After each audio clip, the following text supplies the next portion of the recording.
Before we start today's episode, I want to extend an invitation that might just be calling you this February. Build Her Legacy Mastermind is an 8-week restructuring of your life, your money, your identity, and ultimately your future. Most women are trying to build the life they want on top of shaky foundations, unclear of what they truly desire, and unsure how to make money work for them in a way that creates real freedom. As we move into 2026, this is a call to rise and to lead differently, to stop building alone and start co-creating with God. Inside this mastermind, we are going to rebuild with Him at the center so you walk away financially empowered, anchored in your God-given identity, and equipped with the blueprint to build a wealthy life and a legacy worth passing on. We begin February 11th. And if this is landing for you, there is space for you inside Build Her Legacy. DM me on Instagram, the word legacy, or click the link in the show notes to apply. This isn't just another podcast. We're crushing the taboos and we're rewriting the rules. It's the space where we normalize women becoming wealthy. If you're done playing small and ready to become the CEO of your life and the architect of your future, then my girl, you're in the right room.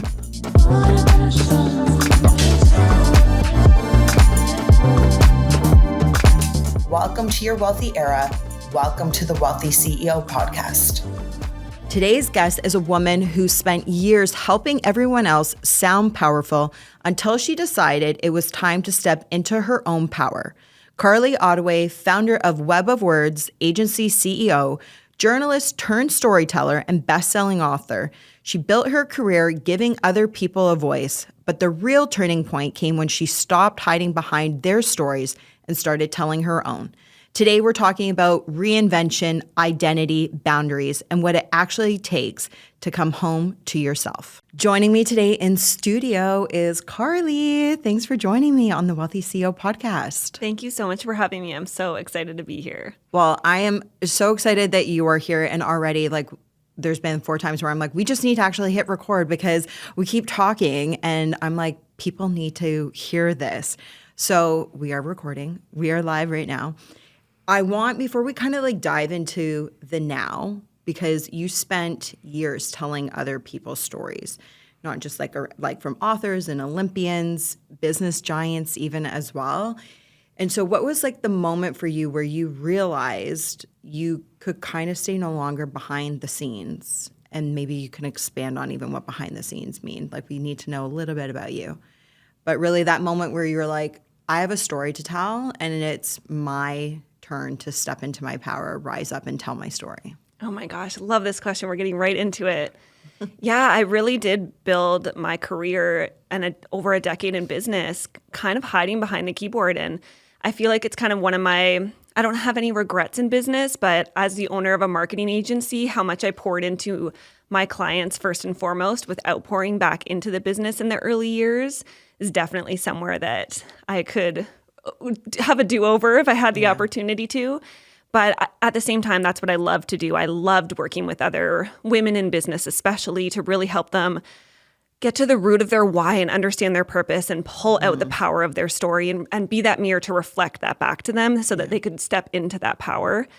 And I feel like it was really coming out of motherhood and a huge identity shift that came from some major events in my personal life that kind of shook me and made me feel like, okay, if I really need to start actually walking the talk here in a whole other way. And if I'm going to be encouraging my clients so much to put themselves out there and to be vulnerable and to share their stories, I need to be going first. And I need to take that to a whole other level that I haven't taken it to before. So I really started investing way more in my personal brand at that time, not only using my Instagram to share cute pictures of my babies and actually using it for business and, taking my own strategy really. And then the book came from that and bringing this lifelong dream to reality that was writing a book and publishing a book.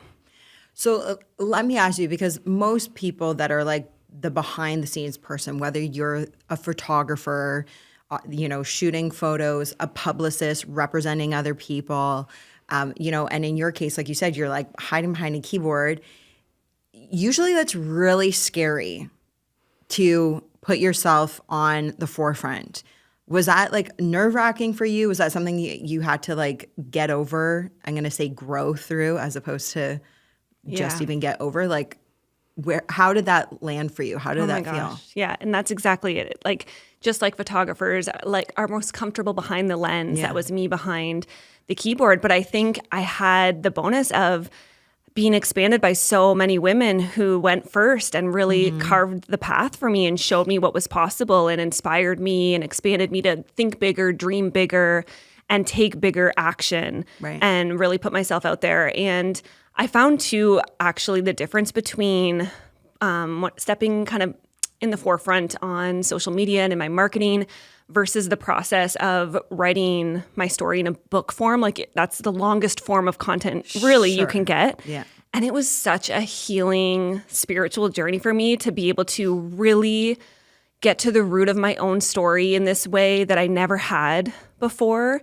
And I really believe that everyone needs to go through that, at least every business owner, that to really understand just how powerful your story is, to go through that process was incredible for me. And I was able to kind of actually be like, okay, yeah, my story actually is powerful. Why am I hiding it? Why am I playing small and downplaying?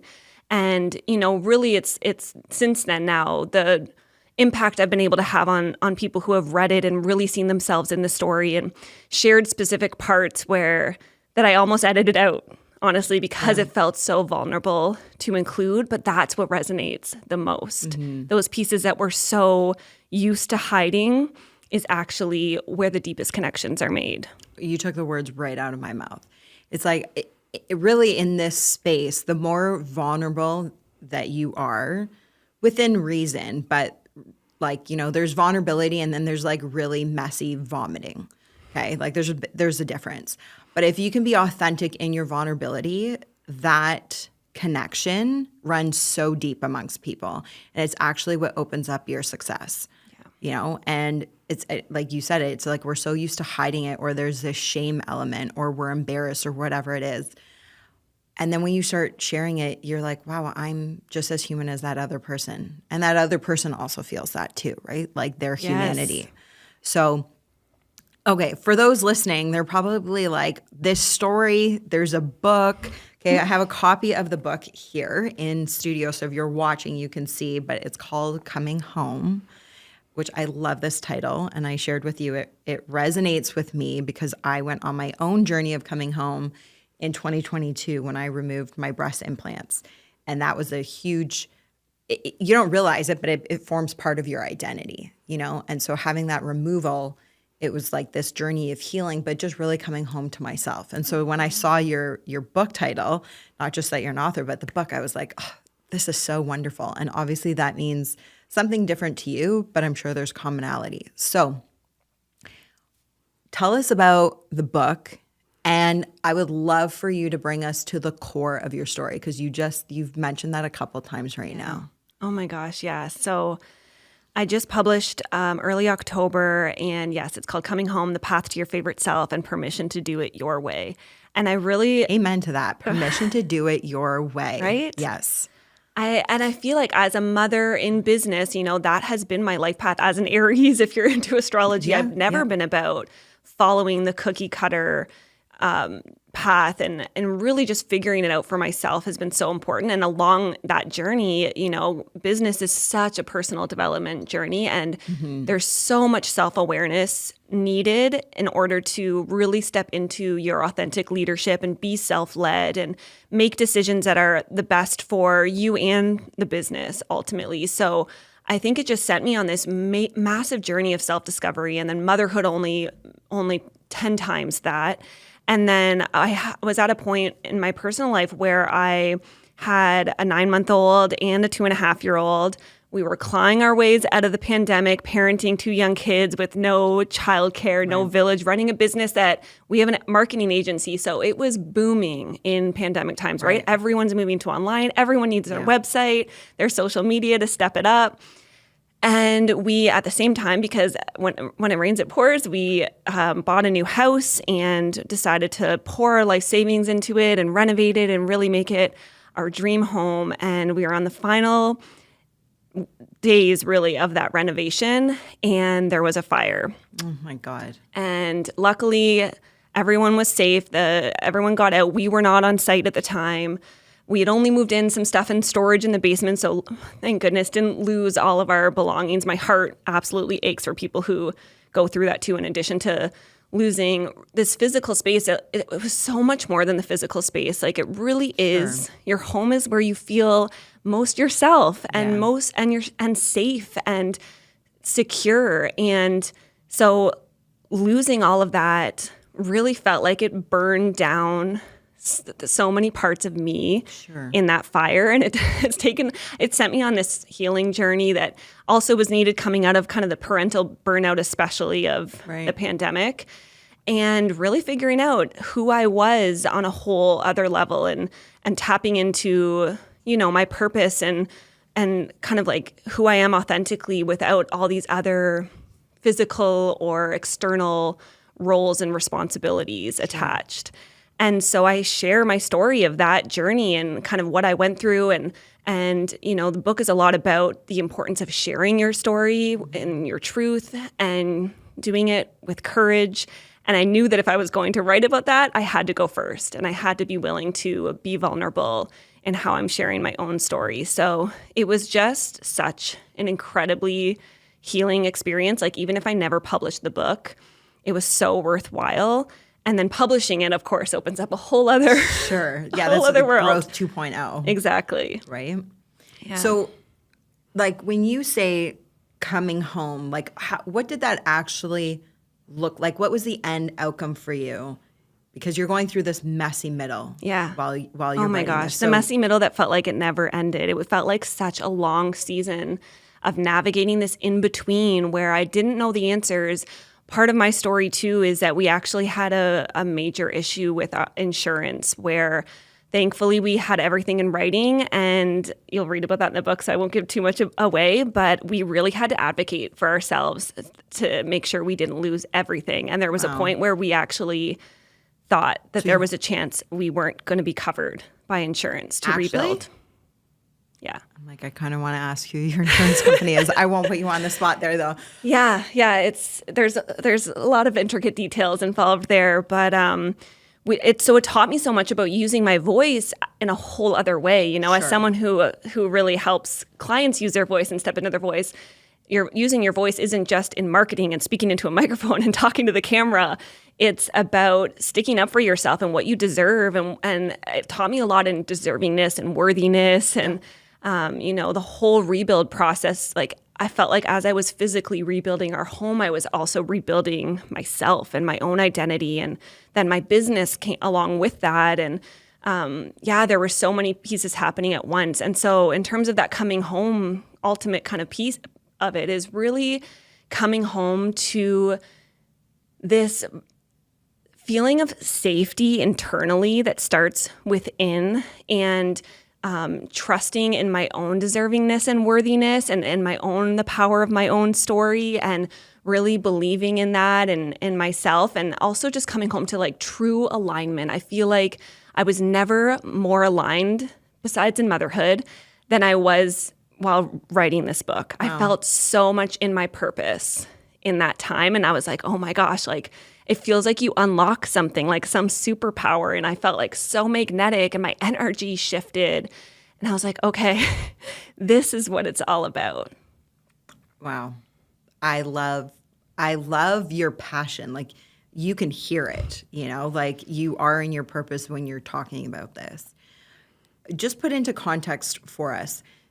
When did your house unfortunately burned down, and then when did you start writing the book? Yeah, so it was January 2022, the fire, and then it was January 2023 actually that I decided I constantly put this at the top of my goal list or my manifestation list every year. Write my book. Yeah. And it would always fall to the bottom. And so January 2023, I was like, no, I'm actually making this happen. And I didn't really know what it was going to look like still at that point. I just knew I was ready to take action. Cool. and then it took you a year to write? So I was probably in the writing process for actually closer to 2 years, because it was kind of January of this year. I didn't start writing right away either. I actually invested in a storytelling coach to help me get clarity on my own story. I joined a mastermind for authors. I put the investment first and really held myself accountable. I did a lot of the inner work too. And I wrote a little bit sporadically, but like I found that space in the margins of my day, you know, and with my kids after they went to bed. Even when I was exhausted, it was something that lit me up. So I always felt Adrenaline energized rush. by it. Yeah. But I would still go like months without it. Life and business would take over.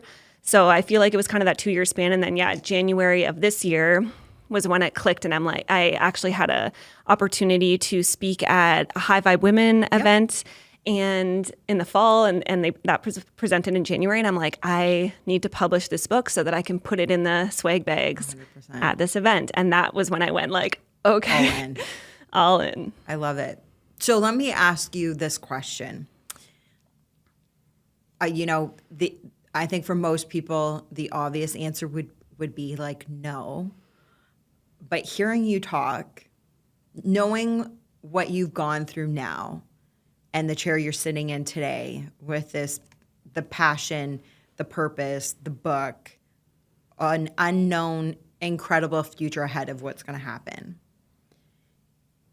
Would you go through that again, the experience of losing the house, your dream home that you built? Yeah. As crazy as that sounds, and I know it kind of feels easy to say, I believe that was all of those experiences were the character development that was needed to actually create the person that I am today, the author that I am, the mother that I am, the business leader that I am. And I learned so much from that experience. And I don't want to downplay like any kinds of trauma but I really believe in a lot of ways that we were put in these human bodies to experience certain things that actually do align us with our purpose that we are here to do. And so, as hard as that can be to think in the moment when you're in the thick of it, when you come out and kind of can look back and reflect and see and connect the dots of everything that it led to, it just like starts to make sense. Yeah, I agree. Well, and you, like, it sounds like you really had this metamorphosis, experience. Yes. Like, the caterpillar to the butterfly, you had a cocoon experience. So very, very powerful. I am really excited to read your book. Really quick, before we kind of like pivot a little bit, where can people get a copy of this? Obviously, we're going to connect it in the show link, but... Yeah. The easiest thing is to visit cominghomebook.com. But you can order it on Amazon. You can actually order it even through your local bookstore. I'm all about shopping local. And even if it's not on the shelves, you can actually go up and ask them to order it. And they have the ability to do that too. So I'm all for supporting local. Yeah. So definitely grab a copy and support a local artist as well, an author. I want to ask you this because so many entrepreneurs, they focus a lot on talking about their offers, like what they're selling, what they have going on. And I think a lot of, people in business, men and women, they struggle a bit to talk about their own truth and speaking from a real voice. And you have, I'm sure, you've coached your clients to get over that. What do you find what is the struggle? Like, why do people have this fear? Oh, such a good question. And I think there's so many parts to this, but I think the biggest one is ultimately if you are talking about something that you are so excited about and obsessed with and passionate about, the selling actually comes easy because it doesn't feel like selling. It feels like just connecting other people to what lights you up and makes you feel alive. So I think the first part of it is if you aren't feeling that connection with what you're selling, actually take another look at what you're selling and the work that you're doing. And maybe you aren't truly in alignment with your purpose. So I always start with clients digging into the why do you do this work? What's the movement behind it? What's the legacy work that we're doing here? And what's that social change that you're trying to create, and getting to the root of that. And then from there, it starts to feel a lot easier and more in flow. And then, of course, there's putting in the hours, Sure. putting in the time, putting in the reps. And it does get easier and start to flow. Like when I look back at my like very first like talk to camera videos on Instagram that are so cringe. And I think there's that piece, being okay with being cringe. 100%. Right? Like we're all in this together, and the people who are judging you are not your people anyway. Yeah. The ones that are ahead of you are going to be cheering you on. Totally. And the ones that, aren't feeling that way have their own stuff. Let them troll.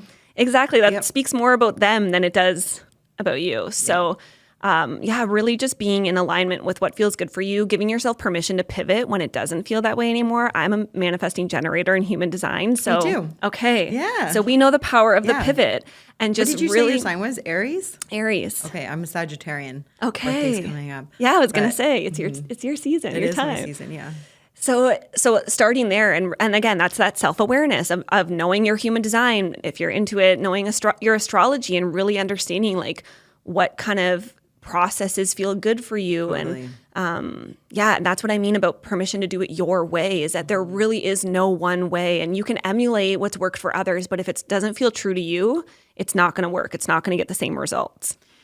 I couldn't agree more. And I do think that so many people miss, or they don't even realize that there are these elements that make us all different and unique. And so it's understanding your own, and that's why it's called human design, but your own design, because just even where you get your energy source from, and like what time of day should be focus work, which type of day should be more like relax and releasing work, is really, really important. Because some people are like those people like who are morning people, and you're like, oh my God, I don't know how you're a morning person. I'm a night owl. Well, like you should be creating your work based on your own structure and makeup of who you are, Yes. I just want to add to that really quickly, because one thing that when it came to writing the book, I kept telling myself, I'm going to get up before the kids and write the book. Mm-hmm. But my kids are early risers. They're up and ready to go by 6:30. Right. So in order for me to wake up before them, and like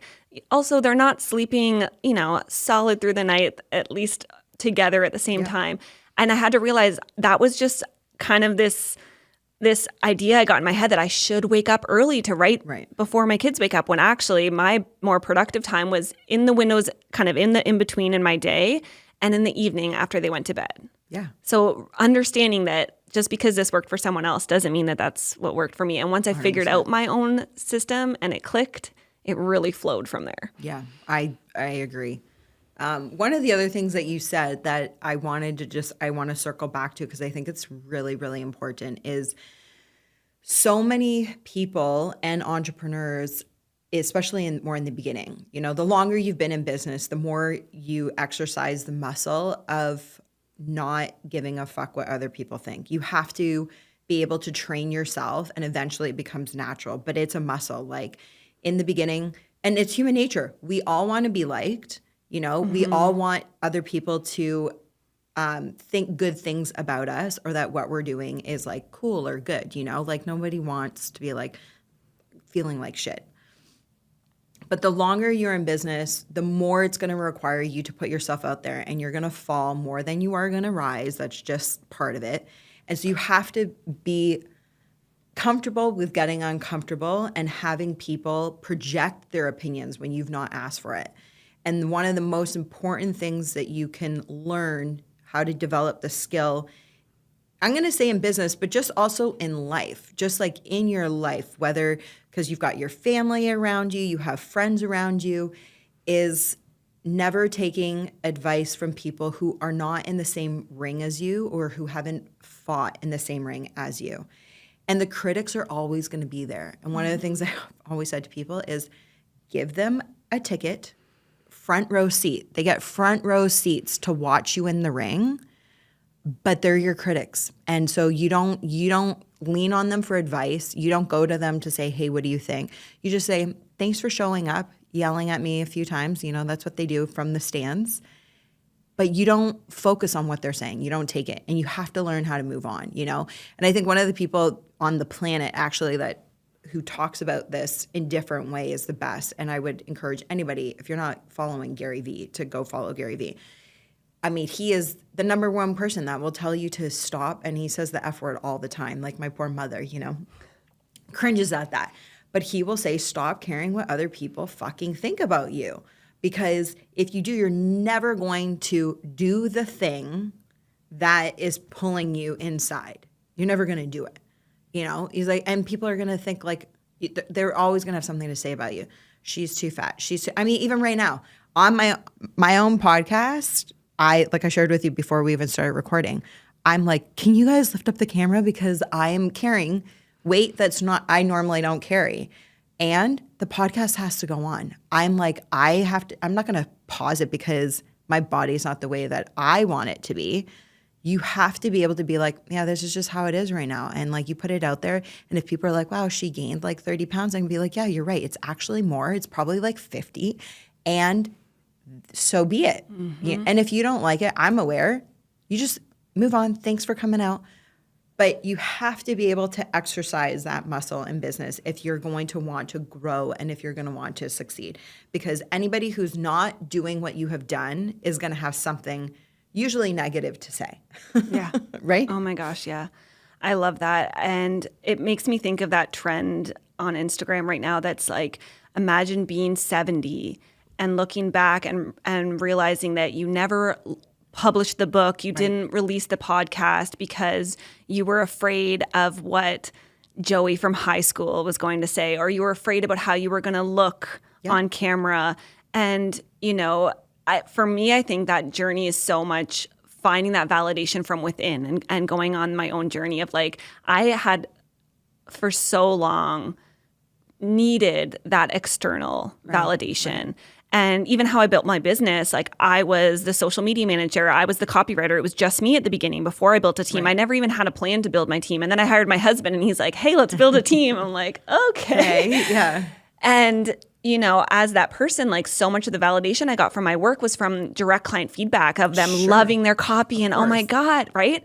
And so then as my role evolved and I was less in the day-to-day and the one doing the work and really had to step into more of that visionary leadership role, that put me into having to really do a lot of work to realize that my identity is so much more than being the copywriter and getting that validation from the client, and like really thinking bigger about the impact and believing in myself. And that's believing in my own story and coming home to that within yourself. And as long as you know that you are being true to yourself and rooted in your purpose and, doing what you're here to do. And that's why I think it's so important that you do the work to really, truly 100%. Understand and believe in your story. And then the rest of the stuff does like start to disappear. And that doesn't mean a negative comment can't still, throw you off. But you definitely learn how to deal with it in a much healthier way. You're not spiraling anymore. You're exactly what you're saying, realizing that actually says way more about them than it does about me. 100%. And if you don't believe in yourself, like you have to be delusionally like holding that delusional belief in what it is that you're building or you're creating.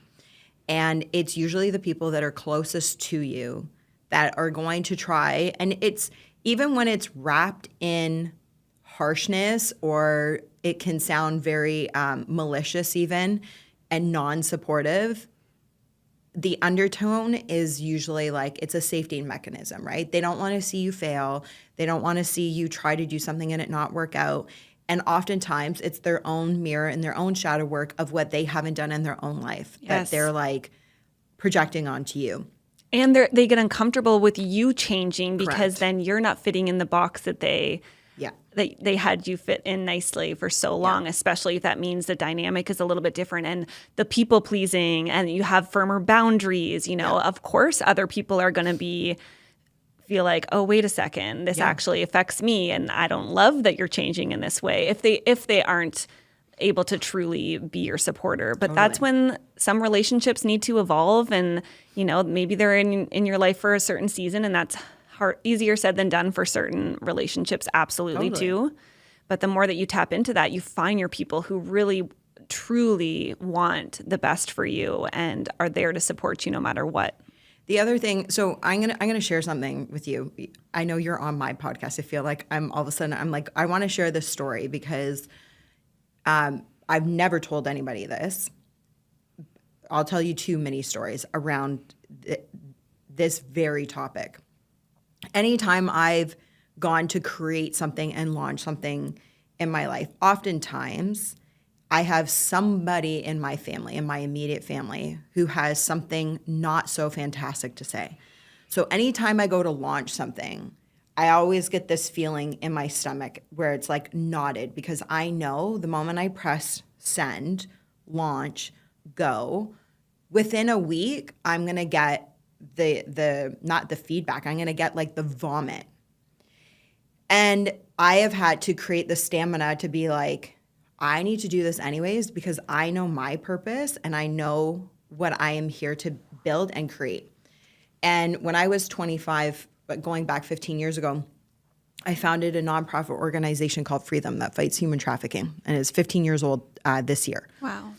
And in the infancy stage, it wasn't even like a thing yet. It was like an initiative. I had no idea it was going to turn into like life work. We've changed federal legislation in Canada 3 times. We've helped to rescue the over 500 victims of human trafficking, putting them into safe houses. And there's all kinds of stuff that we've done. Oh my goodness.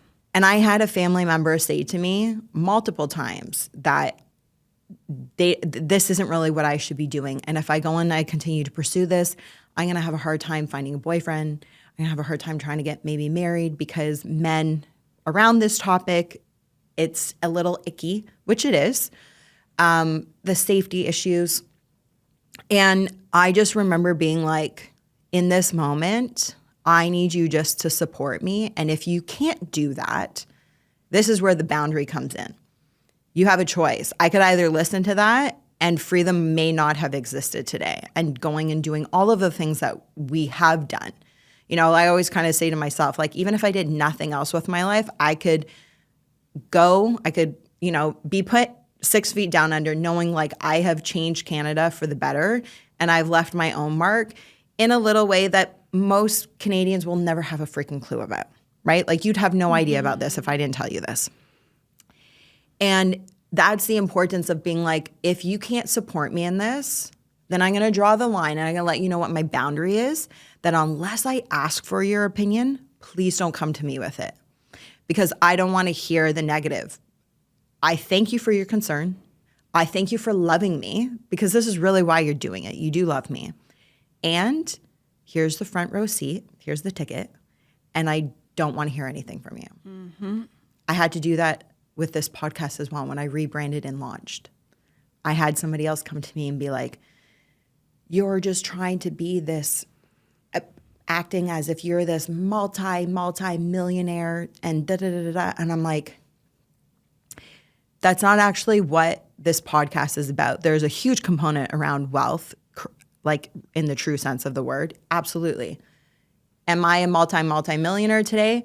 No, but I have created a lot of fantastic success in my life, a lot of which other people may never have in their life. I've done a thing or two in business. I've traded lots of real estate. You know, like there's things that I have done, and we're looking at the wellness side, self-leadership, taking ownership of your life. So it's like, you don't even understand actually what the mission is of the podcast. Yeah. And then allowing for women to be at these tables, because nobody's creating spaces. I shouldn't say nobody. There's not enough spaces being created where women can have these conversations around wealth instead of being shamed. Yes. Kind of like how I was being received when I relaunched the podcast. Yes. And I just knew. I was expecting it. It was like literally when it happened, I was like, oh, yeah, I've been waiting for you. Thank you. And here's my boundary. Again, let me remind you. And this was a different person, but still within my family, like close circle. Yeah. And so that's hard. And you brought it up. It has nothing to do with me. It has everything to do with that person. And so thank them. Thank you for your concern. And here's my boundary. I'm not looking for your opinion. If I want it, I will come and ask you for it. And that's my boundary. And that could look different for you. It can look different for somebody else. But I just think about, if I would listen to that, you wouldn't be sitting here in this chair. and we wouldn't be diving into your story, and people wouldn't be learning about your book and having access to this book, which is going to change lots of people's lives and encouraging them to tell their own stories and evolving their business. So I know I love that you shared that. But and that's the ripple effect. And again, imagine that you didn't. Imagine you listened to this one person who was projecting their own fears and insecurities on you. And that's also why I believe that we all have this responsibility to do this work and heal these wounds that were clearly, where was this insecurity coming from for them that was probably deep-rooted in some sort of wound that they were projecting onto you and needed to do the work. So the more that we dive into our own inner work and healing, the better position we're in to be able to support each other 100%. And the opposite is true, right? That person that's telling you like you're going to scare away your future husband. No, actually, you being in your purpose creates this magnetic energy that you are going to find the person who is meant to be with you, that believes the work you're doing is so important and is like aligned completely in awe of what you're doing. Yeah. So it's when you are doing what you feel like you are here to do and made to do, then that's when these aligned relationships and opportunities do fall into your lap, you know? And it's not that there's not hard work involved, but there is so much ease and flow that comes when you do the hard work to get yourself into that position. I needed to pause just for a quick second. If you are loving this conversation and thinking every woman needs to hear this, you are right. So please hit that subscribe button, drop me a review, and help me flood the algorithm with real talk that actually matters. Let's get more women into their wealthy era together. Your support means so much to me. So I want to pivot a little bit. I know I just took us on a tangent, so I'm going to bring us back a bit. When I think about where we are today, digital, there's things like podcasts, Instagram, there's new platforms I'm sure like going to be emerging this year. What do you believe is the next era of content and storytelling? What does it look like? Yeah, I mean, it is changing so quickly, and now especially with AI, and I think with that, it comes back to kind of the full circle of that people are craving truth.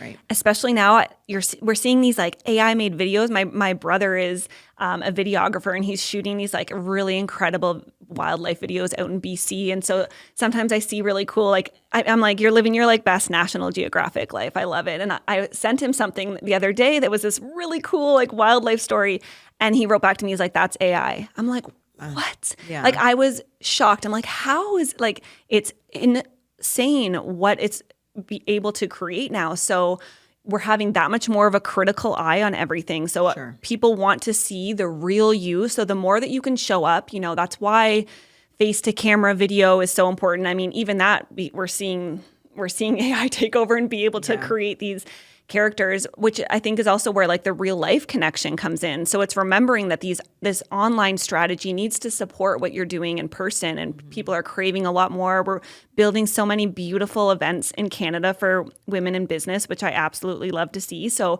seeing it as this whole ecosystem, and I think a big part of that is then looking at, okay, where is my long form content that has a longer longevity, whether that's through a podcast, through a blog, a newsletter, a Substack, and then the short form content, YouTube maybe, that's more long form, right? And then the short form content supports that and drives through the funnel.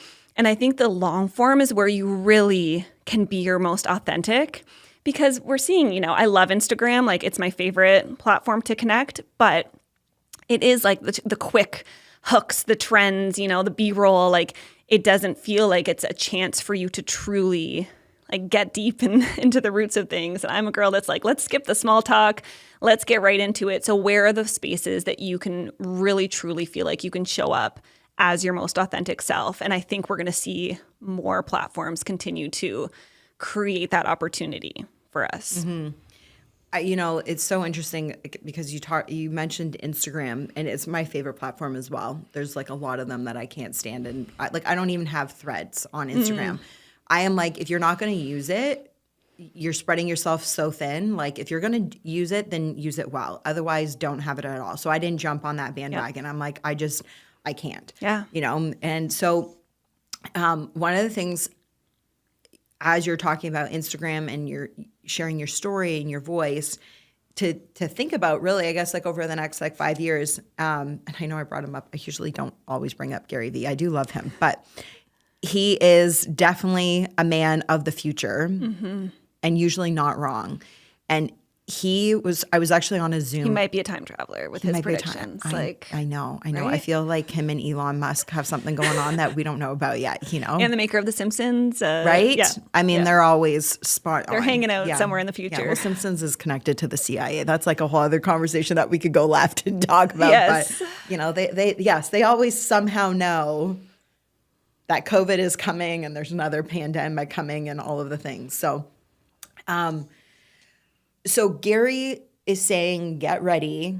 Instagram is going to be going away probably within the next 5 to 7 years, which seems like a long time from now. That's like half a decade. But when you think of a business and your brand and your story and how much time and effort that you put your content on there, that's actually really scary to think that one day the switch could literally just be turned off. It might go from $0 to $100 a month. It could be even more than that. And I think everyone should expect like the subscription model is absolutely going to come. There's billions of dollars sitting there for Instagram that they're not collecting right now. And so that is something to be thinking about is like, maybe it is like a Substack to start diversifying where you're putting out your own voice and your content. Exactly. And I love that you brought up like not spreading yourself too thin, because I'm a big believer in like get to know one platform really well. Right. But then always be mindful of how am I bringing people into my own space, my own backyard, like driving them to your website that is your space that you own, your email list. I mean, email marketing has been around forever.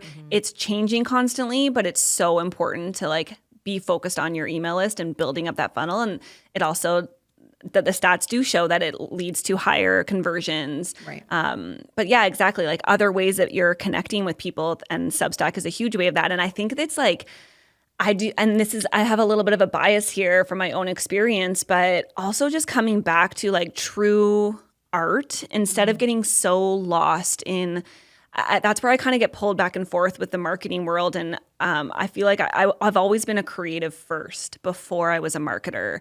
So as much as I understand the strategy, my passion is really with the raw truth that comes from creating art. And it starts with creating for yourself first. Totally. And that was my journey with writing a book. I really had to write this for myself first and something that my younger self needed. And then kind of start to look at in the editing process, okay, really understanding the reader. Whereas marketing, you're like immediately always thinking about the audience, which is important. And of course, it needs to be part of the strategy. But I do feel like there's kind of something that's bringing us back into really being able to create for ourselves. And, AI is kind of like, here, I can create this for you, but then it's actually taking away the creative pursuit. So how can you use these tools to actually help you be more efficient and streamlined that let you have more time to focus on the art rather than actually outsourcing the art and outsourcing the creativity? Yeah. I love that. And that's so important. Well, and I guess you're saying it in a different way as well, that it's really like the coming home to yourself. Like that's part of it, Yeah. It's like the heart of who you are, is the art. Exactly. And that's what the robots will never be able to replace. But you have to protect that. Yeah. So somebody who's listening right now that it might feel silly to even ask this question because we all have a story. Most people, though, walk around realizing how insignificant, or they feel that their story is so insignificant. Like life has just happened, good or bad, black or white, maybe it's gray or blah. And they don't really realize that the power that they hold in them is the story of their life. And so what would you recommend is the first step for somebody to be able to begin, not just to come home to themselves, but really to discover their own voice and the power of their story? Yeah. Oh, I love this. I'm a big journaler. I've always loved to journal, and I definitely fall off my journaling ritual here and there too. But I think having this space where you can create, again, just for yourself, no one else is reading it, and letting yourself get into this free flow writing of like this subconscious kind of writing. And there is actually something too about handwriting and the energy of it coming through your arm and releasing out onto the page. It's so cathartic, and it might surprise you what shows up. So for me, when it came to the book too, a lot of it was inspired by old journal entries. And because I wrote it over the 2 years that I was telling you about, I felt like a completely different person at the end of the like final writing of my manuscript versus who I was in those initial chapters. And of course, since then it's gone through editing. It's not like in a linear format, but it was so interesting for me to see that. And it was also so cool. And I think also, so focusing on yourself first and really writing for yourself and doing it for yourself and just for understanding and having the clarity around your own story and truly believing it, seeing it reflected back on the page. But then maybe find someone that you love, that you feel called to leave this for them and have this impact. And, that's kind of where the legacy work comes in. And for me, that was my kids. My daughter's 7 now. So when you say 7 years, I'm like, yeah, okay, it feels like a long time, but it can go by like that. So quick. Because I'm like, how do I have a 7-year-old? I don't know. I'm still 25. When did that happen? And so having my daughter there to really be this mirror for me and reflecting back my younger self that had this dream was so powerful. And she has my book on her shelf, and now she's starting to actually like read longer chapter books. I'm like, I might need to take this away for a little bit and give it back to you at a certain time. But she was so proud to have it and to be able to be a part of it and to witness it. And I think it's just the coolest gift that I have given my kids to really capture this time in our lives and in their lives that, can't be captured just through a photo album or video. So whatever that looks like for you, whether, that's a parent that you want to leave something with, or you're, again, like it's kind of a best friend or whoever that is in your life that if there's one person, there's going to be so many more. So stop thinking big of like, the Instagram views, filling the football stadium kind of mentality, and really zone in on the ones that matter most to you and the impact that you really want to have, and let it flow from there. I love that. That's really, really great advice. Good advice. Carly, tell us, what's the story that you are writing next? Oh, I love this question. My husband's I've already kind of dropped hints that like the second book is in me, and he's like, oh God, here we go again. I really do feel, I've said this before, that I literally have journal entries saying that the book is going to change everything. And I didn't mean that in terms of, I'm like this bestseller book and like from an ego place. I really believed in it was a matter of who I was becoming in the process of putting the book out into the world. So I feel like book 2, like I said, I already feel like a completely different person. It's wild how fast things change when you get on that right trajectory. So I'm kind of feeling the same way, that I don't know the ending yet. And I really let go of the how, but I'm just looking at capturing these kinds of conversations in that creative form and letting it create itself. And so I'm such a recovering control freak. I used to be the one that like had to have the outline, I had to know exactly what it was going to be, like what my schedule was to a T. And I'm so the opposite of that now. I feel like motherhood like made me the type B person in a lot of ways. Former type A. Exactly. Yeah. And now I'm just so, especially when it comes to that creative pursuit. So I really do feel like it's going to be an extension of that kind of messaging, but even more around like the manifestation process of when you are in your authenticity and alignment, everything that comes out of that. And I feel like I'm still living that story. Like it's just, the next chapter is just getting started. Oh, I love that. I cannot wait to see what you put out. I'm so grateful for you coming on today. Thank you for being here. Thank you so much for having me. This was so fun. I can't believe we just like literally just met. I know. And this is the power, right? Of you pursuing your dream and just like the right connections. Thank you, Anna. Shout out to Anna for connecting us. And yeah, I'm so happy to be here. So thank you. Tell everybody how they can best connect with you. Sure. Come hang out on Instagram. Like I said, I love being in that space, and feel free to DM me. And that's at It's Carly Ottaway. You can follow our marketing agency at Web of Words with an underscore. And yeah, my website, carlyottaway.com. Amazing. And we will put that all in the show links so you can click on there however you're tuning in. Thanks again. Thank you. If something in today's episode resonated with you or sparked a shift, tag me on IG or send me a DM. I genuinely love hearing what lands for you. And if it spoke to you, share it or leave a quick review. It helps more women find this show and step into their own wealthy era. Until next time, lead with purpose, live with intention, and stay wealthy.